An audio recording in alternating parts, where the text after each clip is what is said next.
دنیا کے تقریباً تمام کہانیوں کا سادہ اور ملتا جلتا پلاٹ ہوتا ہے۔ پلاٹ وہ راستہ یا وہ لائن ہے جس میں ایکشن اپنی بگیننگ سے اپنی اینڈ کی طرف موو کرتی ہے۔ یعنی جب بھی ہم کوئی کہانی دیکھتے ہیں، کوئی ڈرامہ دیکھتے ہیں یا کوئی فلم دیکھتے ہیں تو اس میں مختلف واقعات انفولڈ ہو کر اپنی شروعات سے اپنی اختتام کی طرف جاتی ہیں۔ اختتام کی طرف جاتے ہوئے یا اختتام پر پہنچ کر یہ ڈرامہ، کہانی یا فلم ہمیں زندگی کے بارے میں کوئی فلسفہ دیتے ہیں یا پھر ہماری ایموشنل ٹرانسفارمیشن کر دیتے ہیں۔ یہ اسکیچ دنیا کے تقریباً ان تمام کہانیوں کا ریپرزینٹیٹیو پلاٹ ہے جس کی ایک پراپر بگیننگ اور پراپر اینڈ ہوتی ہے۔ ان میں ایک ایکسس پر ہمارے پاس گڈ فارچون اور بیڈ فارچون ہے، یعنی بگیننگ میں ایک گڈ فارچون بھی ہو سکتی ہیں اور بیڈ فارچون بھی ہو سکتی ہیں۔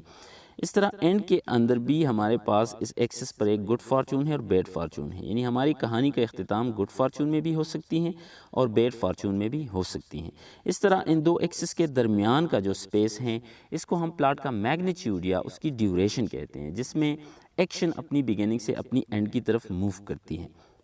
سپوز کر لے یہ اسکیچ جو ہیں یہ ایک ایسی کہانی کی ہیں جو گڈ فارچون میں شروع ہو جاتی ہیں ہمارے مین کیریکٹرز کے لیے یا ہمارے ہیرو کے لیے۔ اسے کوئی پرابلم نہیں ہے، زندگی اچھی جا رہی ہے، سارے گڈ نیوز آ رہے ہیں اور چلتے چلتے یہ کہانی گڈ فارچون میں ہی ختم ہو جاتی ہیں، جس طرح ہم کامیڈیز میں آبزرو کر سکتے ہیں۔ فار ایگزامپل شیکسپیئر کی میڈ سمر نائٹس ڈریم جو ہیں وہ گڈ فارچون میں ہی شروع ہو جاتی ہیں اور چلتے چلتے کوئی اتنی بڑی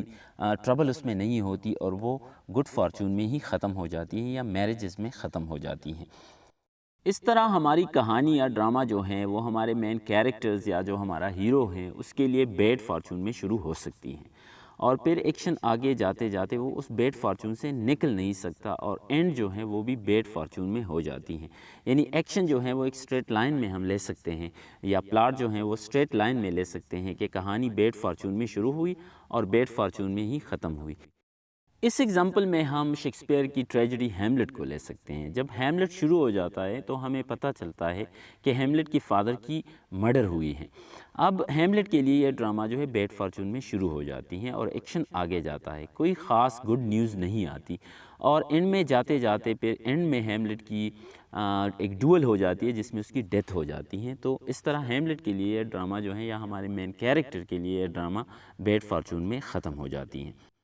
یہ پلاٹ بہت سے فوک ٹیلز کی ایک ریپرزینٹیٹیو پلاٹ ہے جس میں ہمارا پروٹیگنسٹ یا جو مین کیریکٹر ہیں وہ گڈ اور بیڈ فارچون میں آتا اور جاتا رہتا ہے اور اینڈ میں جو ہے وہ اس بیڈ فارچون سے نکل کر گڈ فارچون میں چلا جاتا ہے اور وہاں پہ کہانی کی اینڈنگ ہو جاتی ہے۔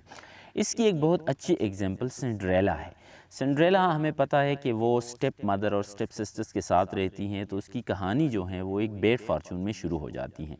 لیکن پھر ایک پارٹی کی انویٹیشن آتی ہے اور وہ وہاں پہ جاتی ہیں، وہاں اس کی ملاقات ایک پرنس سے ہو جاتی ہیں اور وہ اس کے ساتھ ساری رات جو ہے ناچتی رہتی ہیں اور پرنس کو اس سے محبت ہو جاتی ہے، لیکن 12 بجے رات کو وہ پارٹی چھوڑ کر وہ واپس اپنے گھر آتی ہیں تو دوبارہ بیڈ فارچون میں آ جاتی ہیں، لیکن پرنس کو چونکہ اس سے محبت ہوتی ہے تو پرنس اسے ڈھونڈ نکالتا ہے اور اس سے پھر وہ شادی کر لیتا ہے اور اس طرح اس کی لائف جو ہے وہ بیڈ فارچون سے نکل کر گڈ فارچون میں چلی جاتی ہیں اور وہ پھر خوشی خوشی رہتی ہیں، تو گڈ فارچون میں اس کی اینڈنگ ہو جاتی ہے۔ یہ پلاٹ ٹریجی کامیڈی کی ایک ریپرزینٹیٹیو پلاٹ ہو سکتی ہیں،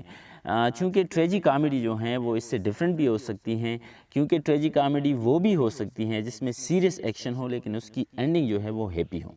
ہم یہ بھی کہہ سکتے ہیں کہ اگر ڈرامہ یا کہانی کچھ کیریکٹرز کے لیے اس کی اینڈنگ ہیپی ہو اور کچھ کے لیے ٹریجک ہو تو اس کو ہم ٹریجی کامیڈی کہہ سکتے ہیں۔ جیسے کہ مرچنٹ آف وینس کو اگر ہم لے لیں تو مرچنٹ آف وینس میں